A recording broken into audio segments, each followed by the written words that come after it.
40 miles east of Phoenix, there is a state highway with a warning sign that reads, in capital letters, "Caution, primitive road, no trailers, four-wheel drive and UTVs only."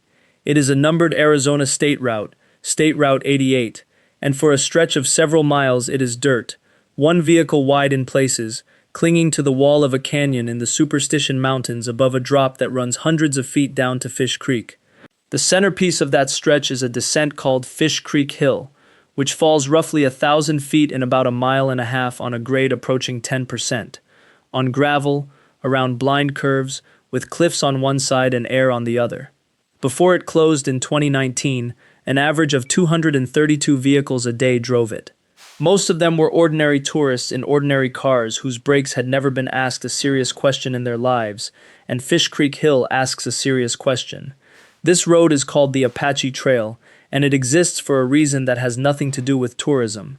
It was built to carry a dam up a canyon on the backs of mules, and everything about it, the grade, the narrowness, the cliff, is a fossil of that single purpose. That is the road we are talking about today.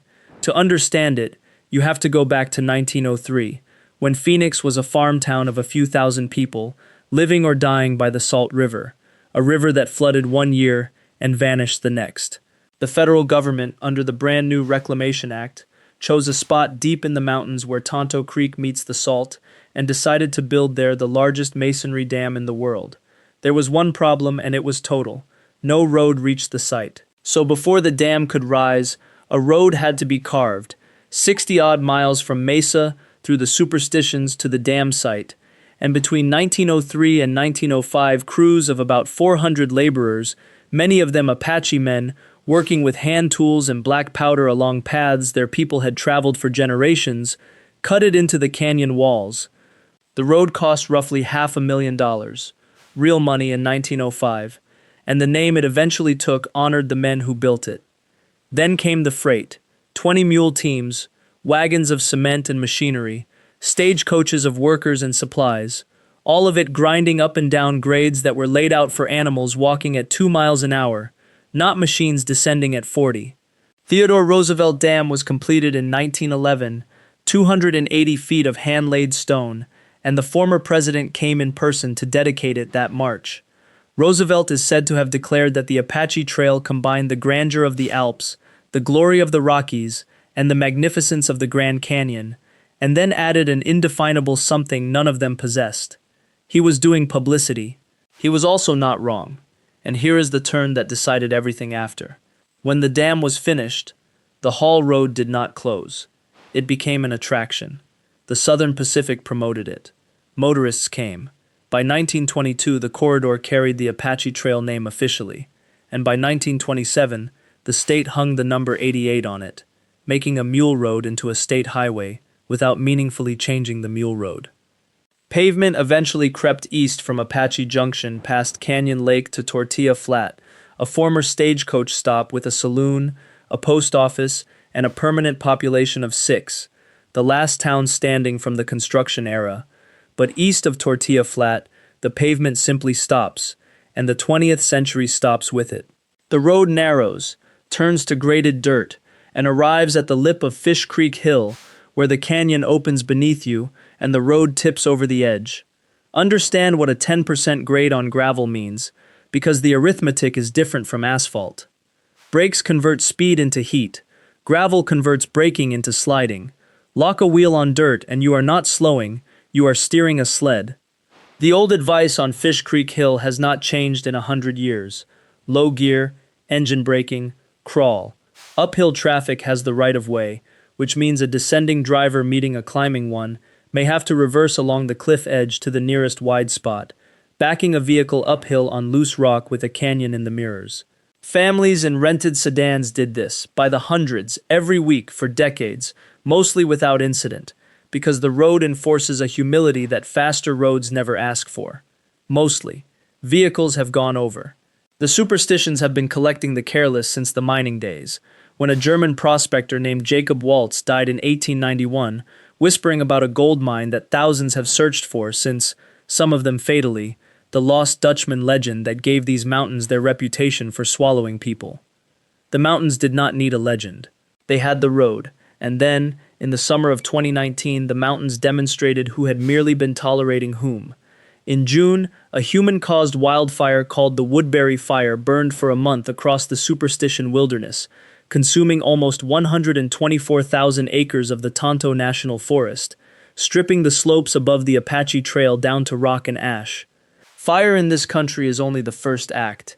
In September, the remnants of Hurricane Lorena drifted up from the Pacific and dropped roughly 6 inches of rain onto the burn scar, and with no vegetation left to hold the mountainside declined to stay. Debris flows tore down the drainages. Boulders the size of vehicles came to rest on Fish Creek Hill. The flooding gutted culverts, wrecked guardrail and bridge approaches, ripped away sections of the roadbed, and left the rock faces above the road cracked and hanging. The Arizona Department of Transportation closed State Route 88 from milepost 222 to milepost 229, from the Fish Creek Overlook to the Apache Lake turnoff, and then confronted a very modern question about a very old road. What is a mule path from 1905 worth in the 21st century? The answer took 5 years to assemble. A study drew comments from nearly 1,700 Arizonans, most of them begging for the road back. Engineers priced a full, resilient restoration at $33.7 million, money that did not exist and largely still does not. In 2022, ADOT reopened 1.7 miles on the eastern end to reach a trailhead. And in September 2024, after a $4 million interim project that cleared the boulders, patched the retaining walls, and stabilized what could be stabilized, the last 5 miles reopened, with those capital letter signs at either end. Not restored, reopened. The state's own language is candid. Conditions on Fish Creek Hill can change with every rainfall, and the road you scouted online may not be the road that exists after the next storm. The highway that once welcomed the family sedan is now legally a primitive road for high-clearance four-wheel drives, which is less a downgrade than a confession, an admission that this was always what the road was, and the decades of ordinary traffic were the anomaly. So here is the instruction the title promised, and on this road it comes in layers. Check your brakes before you go, obviously, because the descent of Fish Creek Hill will use them in a way no city mile ever has. But on the Apache Trail, checking your brakes is shorthand for checking everything.